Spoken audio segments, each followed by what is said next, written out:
بسم اللہ الرحمن الرحیم۔ دین سپیچز کے معزز ناظرین، السلام علیکم۔ ناظرین، جیسا کہ حال ہی میں انڈیا میں ایک سکھ سنگھ جس کا نام سدھو موسے والا تھا، اس کا کسی نے قتل کر دیا ہے۔ اب بہت ساری وجوہات سامنے آئی ہیں کہ جس سے ثابت ہوا کہ سدھو موسے والا موجودہ حکومت کے کافی خلاف تھا، لیکن مودی سرکار نے ہمیشہ یہی کوشش کی کہ وہ مسلمان یا پھر جو لوگ مسلمانوں کی طرح سوچتے ہیں ان کے ساتھ برا سلوک ہو۔ کئی سکھ بھی یہی سمجھتے ہیں کہ ہمارا بنیادی مذہب اسلام ہی ہے اور مسلمانوں جیسے ہی ہیں، یعنی ان کے گرو مسلمان ہوا کرتے تھے۔ بظاہر اگر دیکھا جائے تو شکل و صورت سے ان کا حلیہ کافی مسلمانوں سے ملتا جلتا ہے، اور یہی وجہ ہے کہ وہ مسلمانوں کی طرح آزاد سوچنے لگے ہیں، جس کی وجہ سے ہندوستان میں موجودہ حکومت ان کے کافی خلاف ہے۔ یہ سکھ بھائی کسی حد تک اپنے آپ کو مسلمانوں کی طرح ہی سمجھتے ہیں۔ ڈاکٹر ذاکر نائک کے اس ویڈیو سے آپ جان جائیں گے کہ ایک سکھ بھائی ڈاکٹر ذاکر نائک سے سوال کرتا ہے کہ ان کے مذہب کی تعلیمات اور اسلام میں کتنی یکسانیت ہے، یعنی کہ سکھ کے جو بانی ہیں وہ اسلام کی کس حد تک احکامات پر عمل کرتے ہیں یا ان کے احکامات ایک جیسے ہیں۔ The Guru Granth Sahib and the Quran.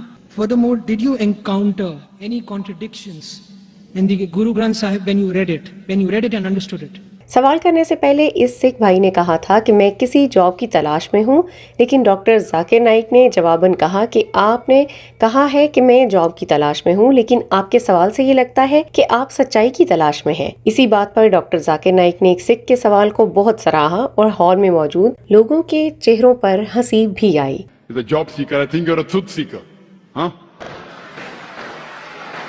اس کے بعد ڈاکٹر ذاکر نائک اصل سوال کی طرف آئے اور کہنے لگے کہ سکھوں کے 10 بانی تھے، یعنی کہ 10 گرو تھے، جن میں سے گرو نانک بھی تھے، اور یہ 15ویں صدی میں پنجاب کی سرزمین پر آئے تھے۔ اگر دیکھا جائے تو گرو نانک صاحب مسلمانوں سے کافی متاثر تھے، اور یہی وجہ ہے کہ گرو نانک اور اسلام کی تعلیمات کافی ملتی جلتی ہیں۔ And was founded by Guru Nanak Sahib, and the 10th Guru was Guru Gobind Sahib. It originated towards the end of the 15th century in the land of Punjab, the land of 5 rivers. پہلے doctor Zakir Naik سکھ کا مطلب سمجھانے لگے کہ سکھ کے بنیادی معنی ہے سیکھنا، جس کو ہم عربی میں طالب کہتے ہیں، یعنی کہ علم کی طلب رکھنے والا۔ اس کے بعد کچھ یکسانیت بیان کی کہ گرو نانک نے کہا کہ اپنے بالوں کو مت کاٹو، ہاتھ میں لوہے کا کڑا ہونا ضروری ہے، وغیرہ وغیرہ، جو کہ تھوڑی بہت اسلام کی تعلیمات بھی دیتی ہیں، لیکن بالکل اسی طرح کی نہیں ہے۔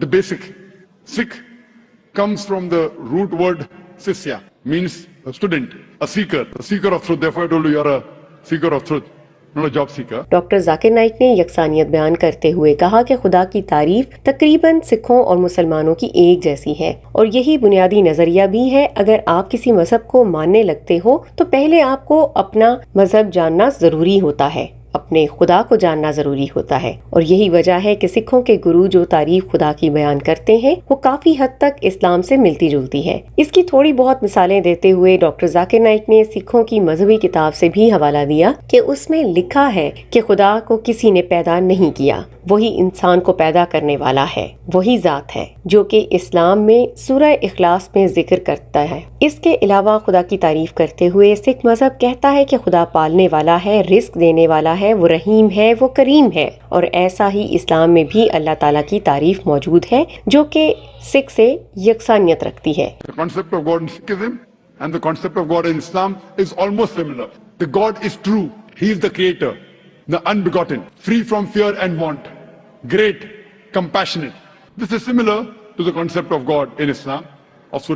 اگر دیکھا جائے تو کتنے بھی محمد صلی اللہ علیہ وآلہ وسلم سے پہلے جو مذاہب تھے ان میں محمد صلی اللہ علیہ وآلہ وسلم کا ذکر تھا، کیونکہ وہ محمد صلی اللہ علیہ وآلہ وسلم سے پہلے کے مذاہب ہیں، لیکن سکھ مذہب پیغمبر محمد صلی اللہ علیہ وآلہ وسلم کا ذکر اس لیے نہیں کرتا کیونکہ وہ ایک نیا مذہب ہے اور محمد کے آنے کے بعد آیا، تو یہ کیسے ذکر کر سکتا تھا۔ ڈاکٹر ذاکر نائک نے کہا کہ باقی اگر خدا کی بات کی جائے تو سکھ بھی خدا کو ایک ہی سمجھتے ہیں، جو کہ اسلام میں توحید کے معنی ہے، لیکن رسالت یعنی پیغمبر کا ذکر نہیں ہوا۔ What is not there because it's a religion that came after Prophet Muhammad peace be upon him. It's one of the new religions. So therefore it does not mention about the prophecy of Prophet Muhammad peace be upon him.